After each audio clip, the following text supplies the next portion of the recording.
Mfahamu Andrew John Omanga, kiongozi aliwekeza katika ujenzi wa jimbo lake. Mwandaaji ni Dennis Mpagaze.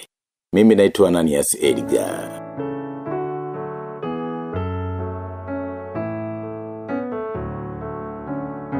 Gusii ni sehemu iliyobarikiwa viongozi wengi wenye akili. Sema tu hawajulikani sana kwa sababu hakuna aliyekuwa na muda wa kuandika habari zao. Alikuwepo huyu Andrew Omanga, Mkisii aliyeacha alama nyingi tu Kisii.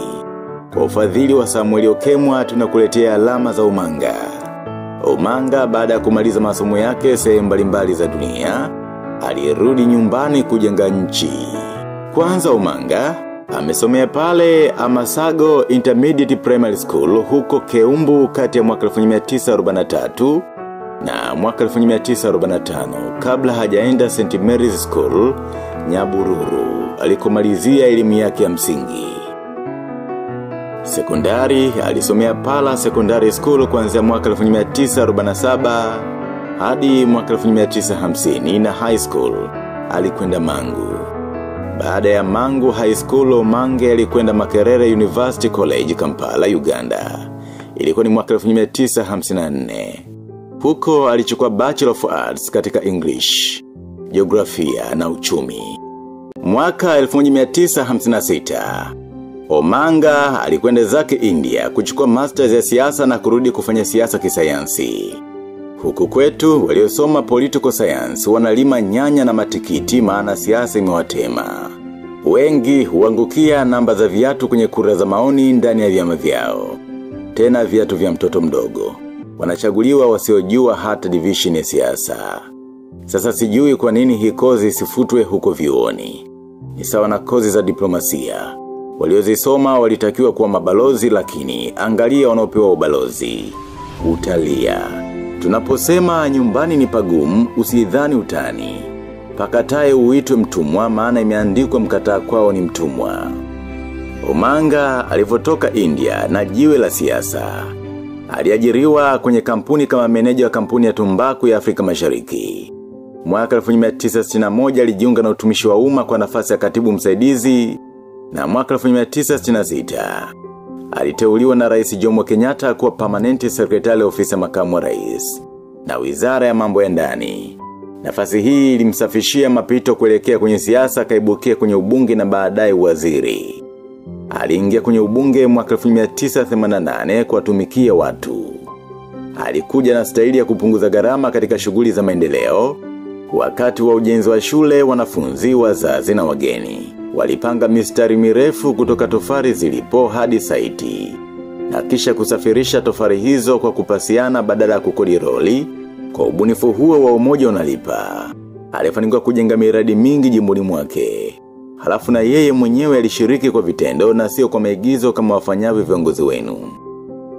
Anapanda mti amepiga magoti kwenye kapeti, asichafuke. Na mwingine anashika koleo akichanganya mchanga kisha anapigwa picha yenye caption isemayo Mheshimiwa Onyango ashiriki shughuli za maendeleo na picha hiyo kusambazwa mitandaoni, kuhadaa wapiga kura na wajumbe. Shame. Akiwa waziri, Omanga aliitaifisha jengo la KICC, yani Kenyatta International Conference Center, kutoka serikalini na kuwa mali ya chama. Hata hivyo, Mwai Kibaki alivyoingia madarakani, alirudisha jengo hilo serikalini. Jengo hilo ni miongoni mwa majengo marefu kabisa pale Nairobi. Lina ghorofa 28, ndiko mikutano kibao ya kimataifa inafanyika humo. Lilijengwa na Jomo Kenyatta mwaka 1973. Hiyo ni mistake kubwa aliyoifanya maishani mwake. Omanga alikuja kupoteza ubunge wake wakati wa ujio wa vyama vingi nchini. Nafasi yake ilichukuliwa na adui yake Nyachae. Yeye akachaguliwa kuwa executive chairman wa Kenya National Assurance Corporation Januari mwaka 1993. Omanga alifariki mwaka 2004 akiwa na umri wa miaka 72, akiacha wajane Clare na Grace na watoto 10. Clare aliendeleza kazi za mume wake kwa sababu alijielewa sana. Kwanza ni mwanamke mwenye akili balaa. Alivunja rekodi ya kuwa msichana wa kwanza kuingia sekondari. Hata mtihani wa kidato cha 4 aligonga division 2. Omanga alivyosikia habari za Clare kuvunja rekodi kama hiyo, hakumlazia damu. Alimdaka bado ni mwanafunzi, na mwaka 1961 akaoa. Mume alipokufa hakufa naye na wala hakuyumba kwa lolote, tofauti na wanawake wanaobweteka. Hawa baba kivuta, familia inakosa mwendo kabisa. Tangu mume wake yuko hai, Clare alipambana kishenzi. Hata katika ule mtihani wa Beijing na yeye alishiriki. Siku zote mama anasema, hakuna kitu anachoweza kufanya mwanaume yeye akashindwa. Mama ndo mwenyekiti wa Nyasiongo Tea Factor.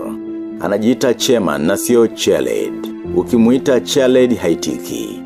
Anasema tatizo la wanawake wengi ni kujidekeza kwenye hamna badala kupambana.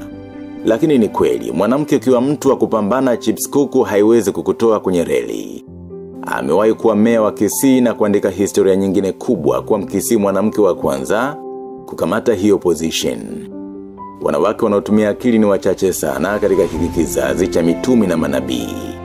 Habari za wanawake tukiwezeshwa tunaweza zinawachelewesha sana wanawake.